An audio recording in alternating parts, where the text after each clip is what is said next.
Hola, ¿cómo están?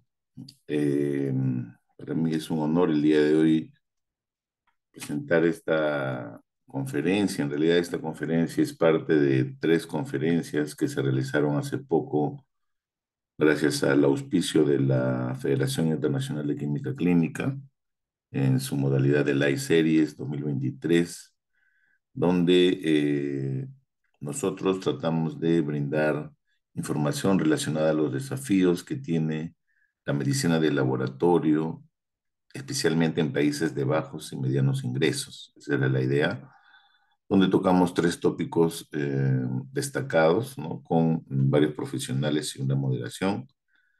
En mi caso, expuse el impacto de las pruebas de laboratorio en general, pero también acompañó la conferencia Wellington Dos Santos, hablando del tema del liderazgo en medicina de laboratorio, y Leverton Ortiz, hablando un poco acerca de inteligencia artificial, digamos, dentro de lo más destacado de su presentación, aparte con la moderación de la autora Carolina Cucho.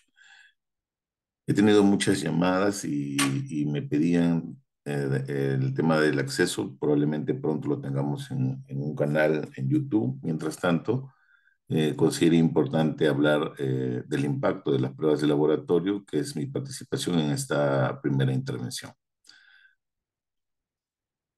Las pruebas de laboratorio en general son fundamentales en todos los sistemas de salud públicos y privados, en realidad en todos los países, ¿no?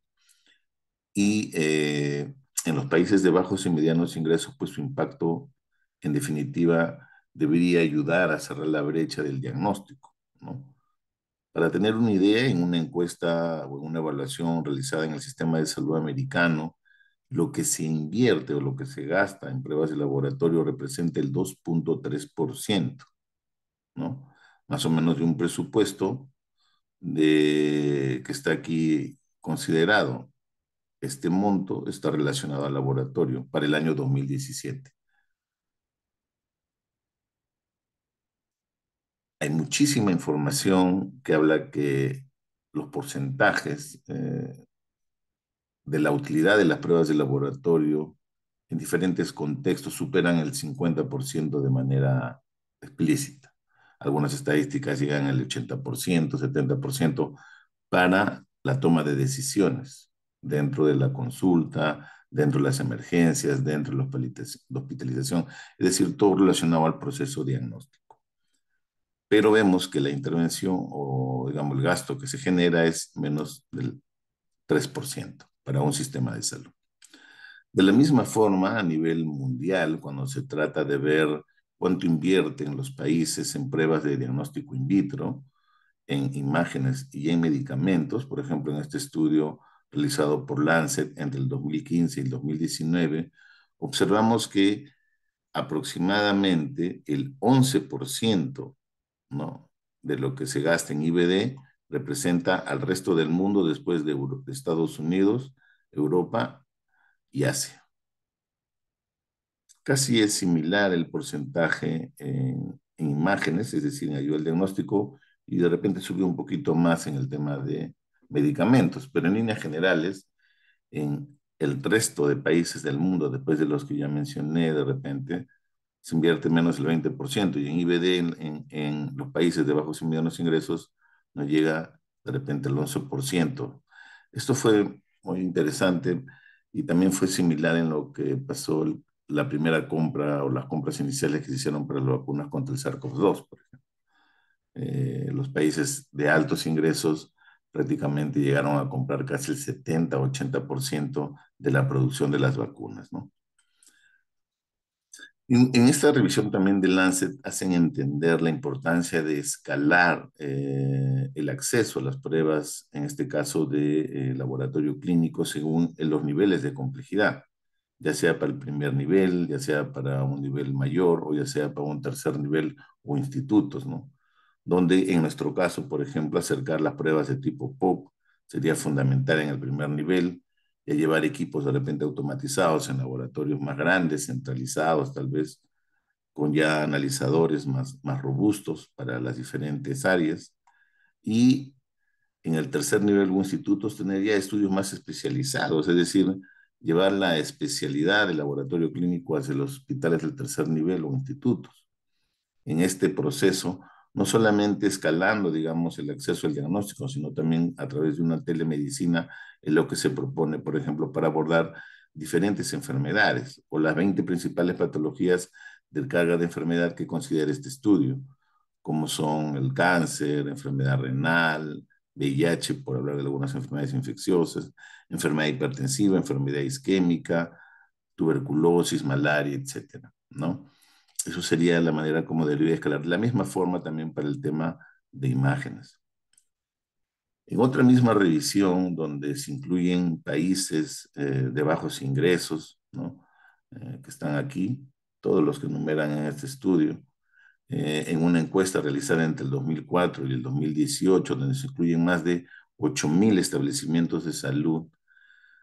Se trata de evaluar el acceso o el promedio de acceso al diagnóstico en base a diferentes enfermedades, malaria, VIH, enfermedades de la orina, embarazo y algunas otras pruebas que se especifican aquí para abordar algún tema específico, y cómo en el primer nivel de atención básico, en un primer nivel de repente más avanzado en hospitales, hacer el diagnóstico. Y miren que en el primer nivel básico, el promedio de acceso al diagnóstico para abordar algunas enfermedades con algunas pruebas específicas era del 19% para estos países. Sin embargo, en el nivel hospitalario, el acceso era mayor, 68%. Pero en líneas generales, en el primer nivel de atención, hay una brecha del 80% para acceder a un diagnóstico para estas enfermedades, por ejemplo. Entonces, tenemos que ser conscientes que en el primer nivel de atención, en los niveles de atención más básicos, en los países de bajos y medianos ingresos, se deben de implementar pruebas de laboratorio. ¿Cómo? ¿Cuáles? De ahí vamos a ver que ya hay un camino, una hoja de ruta establecida para tratar de entender eso. Sin embargo, en este estudio se demuestra que casi el 50% de la población mundial tiene poco o ningún acceso al diagnóstico. Ojo que no estoy hablando solo de laboratorios, sino también de imágenes y anatomía patológica, que ayudan, obviamente, al proceso, pero sin pruebas de laboratorio, sin estudios anatomopatológicos, sin imágenes, la posibilidad de tener un diagnóstico es más precario y más desafiante. 47% de la población mundial no accede al proceso diagnóstico con las pruebas de laboratorio. Entonces, tenemos un desafío por tratar de implementar las pruebas. Tenemos un desafío que tenemos que abordarlo y tenemos que tener conciencia de ello. El primer nivel de atención necesita resolver sus problemas de salud en comunidades pobres, rurales, marginadas, en fin, en estos países. Y el diagnóstico ayudaría a buscar, en definitiva, una equidad sanitaria, por ejemplo, una justicia social para ellos. Tenemos que acercar las pruebas de laboratorio en estos países. Se calcula que si se implementaran las pruebas para abordar enfermedades que generan mayor carga de enfermedad, evitaríamos 1 millón de muertes prematuras todos los años, porque ese es el número que se ha calculado que genera de muertes el no tener un acceso adecuado para estas enfermedades, como enfermedades crónicas o algunas enfermedades, por ejemplo, en gestantes. 1 millón de muertes prematuras, es decir, personas económicamente activas, personas que todavía tenían muchos años por servir al país, servir a la comunidad con su trabajo, pero que ya no lo van a poder hacer porque por estas enfermedades estas personas fallecieron. Es así que la Organización Mundial de Salud ya hace muchos años publica listas esenciales para pruebas de laboratorio que deben ser implementadas en los países. Establece una lista de pruebas de laboratorio que los países deberían ya comenzar a implementar en especial en el primer nivel de atención, ¿no? En esta revisión electrónica, por ejemplo, en esta versión electrónica cada vez más moderna, este lista modelo de la OMS para las pruebas de diagnóstico in vitro permiten pues tener un recurso accesible para tratar de entender cuáles serían esas pruebas que deberíamos implementar. Pero esto está muy relacionado a los países, es decir, cuál es su epidemiología, cuál es el perfil de su demanda, ¿no? Cómo es la fuerza laboral en laboratorio, qué profesionales tienen para poder hacerlo, cómo está su infraestructura, por ejemplo, ¿no? Y este listado tiene que ser elaborado por cada país en base a su plan nacional de intervención en laboratorio, un plan estratégico nacional, ¿no? En definitiva, tener un listado esencial de pruebas de laboratorio pues ayudaría a implementar y resolver quizás emergencias como las que se vieron de salud pública, promover poblaciones más saludables con programas o políticas públicas que articulen a resolver sus principales problemas, ¿no? Y también enfocado hacia un aseguramiento universal, que es el ideal que se persigue por muchos años en estos países. Y bueno, en la página web de la OMS ustedes pueden encontrar 209 recomendaciones para un total de 154 pruebas de laboratorio, ¿no? Divididos en diferentes enfermedades, tipo de ensayo también, el propósito que va a tener en estas pruebas de laboratorio, el tipo de espécimen, etcétera. Ustedes van a poder encontrar este listado. Y este listado definitivamente está creciendo año tras año, pero repito, va a depender de cada país cómo implemente o cómo articule la necesidad de este listado de pruebas en base a su perfil, en base a sus enfermedades, que inclusive ahora son también ya emergentes, ¿no?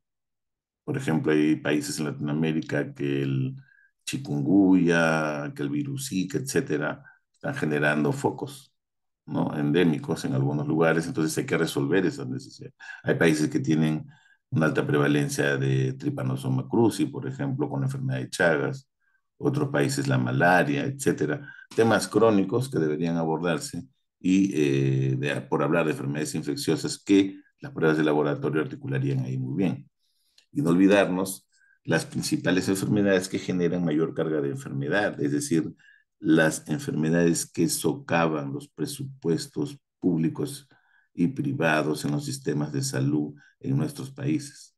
La enfermedad cardiovascular, en definitiva, lidera, ¿no?, la mortalidad en los diversos países y tenemos que abordarlo, no solamente ya a una lamentable intervención secundaria, sino tenemos que ir a buscar eh, preventivamente el diagnóstico de estas enfermedades, como por ejemplo buscar la aterosclerosis subclínica para abordar, por decir así, las enfermedades cardiovasculares. De esa forma fue que ya hace muchos años, en el año 2018, Lancet, a través de su comisión de diagnóstico, estableció cuál es el diagnóstico de los países de bajos y medianos ingresos, es decir, cuáles son ya esas brechas que existen, ¿no? Ellos hicieron un estudio en diferentes países del mundo para tratar de abordar los servicios PALM, que ellos le llamaban de patología y medicina de laboratorio, ¿no? Servicios Pathology and Medicine Laboratory, servicios PALMS.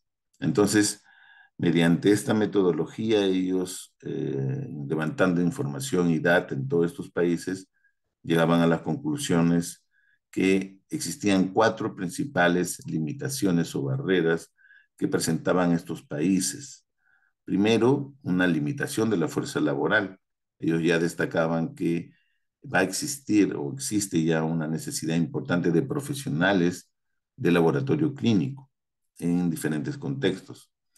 También encontraban que existían limitaciones para tener una educación y formación adecuada, porque probablemente los requisitos para abordar las mallas curriculares tenían algunas deficiencias comparados con países de altos ingresos. En definitiva, la limitación de infraestructura, no solamente infraestructura física, sino también abordar el tema de equipamiento, de software, de tecnología de la información, y también destacaban la ausencia de algunos profesionales valiosos como los ingenieros biomédicos, por ejemplo, para nuestra posición en medicina en laboratorio. Y por último, hablaban de las limitaciones de calidad, es decir, una ausencia probablemente de programas de acreditación de laboratorio en muchos países de este tipo, ¿no? Donde quizás programas de acreditación, ya sean flexibles, que busquen al menos emular los principales requisitos de la ISO 15189, pero igual muchos países tienen pocas limitaciones. En el Perú, por ejemplo, el ente acreditador nacional, que es el Instituto Nacional de la Calidad, el INACAL, hasta el día de hoy, desde que se hizo el lanzamiento de su programa, solamente tenemos 5 laboratorios clínicos acreditados. Y de los 5, el 80% privados. Entonces, necesitamos hacer visible este tema. Entonces, en este estudio, ellos demuestran pues que hay estas limitaciones y esto todavía se acentúa más en poblaciones rurales, ¿no?